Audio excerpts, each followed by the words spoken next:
അപ്പം നമ്മൾ കുഴിച്ചെടുത്ത ഈ വയറുണ്ടല്ലോ, കുഴിച്ചെടുത്ത വയറിൽ നമുക്ക് 1, 2 വയർ നമുക്ക് ആവശ്യമുണ്ടായിരുന്നു കേട്ടോ. അപ്പോൾ ഇത് എല്ലാം DC വയറുകളാണ് വരുന്നത്. അപ്പം അതിൽ നമുക്ക് 2 AC വയർ കൂടി വേണം കേട്ടോ. ഒരു മോട്ടർ കൂടി നമുക്ക് കൊടുക്കാനുണ്ട്.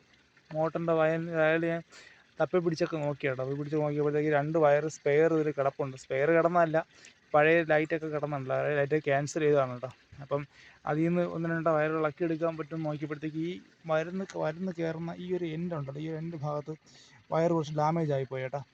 അതായത് സിമൻറ്റ് ഇത് പൈപ്പ് വന്ന് കയറിയിട്ട് ഇത് കണ്ടോ, അതിൻ്റെ മുകളിൽ ഫുള്ള് സിമൻറ്റ് ഇട്ട് മൂടി വെച്ചിരുന്നത് കേട്ടോ.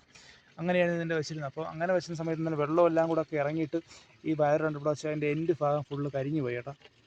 അപ്പോൾ നമ്മൾ ഒരു മോട്ടർ എടുത്ത് കൊടുത്ത സമയത്ത് വയറൊക്കെ ചെക്ക് ചെയ്ത് ട്രേസ് ചെയ്തൊക്കെ എടുത്തിട്ട് മോട്ടർ എടുത്ത് കൊടുത്ത സമയത്ത് എന്ത് ചെയ്ത് അത് വയർ ഭയങ്കരമായിട്ട് സ്പാർക്കായി. അപ്പോഴത്തേക്ക് ഞാൻ ഇവിടെ 3 ചെയ്തിട്ട് കാര്യമായിട്ടില്ല, ഇവിടെ പൊട്ടി എടുത്തു കഴിഞ്ഞാൽ ഈ വയർ ഇവിടെ കട്ടാവും. അപ്പോൾ ഞാൻ എന്ത് ചെയ്ത് കുറച്ച് ഇങ്ങോട്ട് മാറ്റിയിട്ട് ഒരു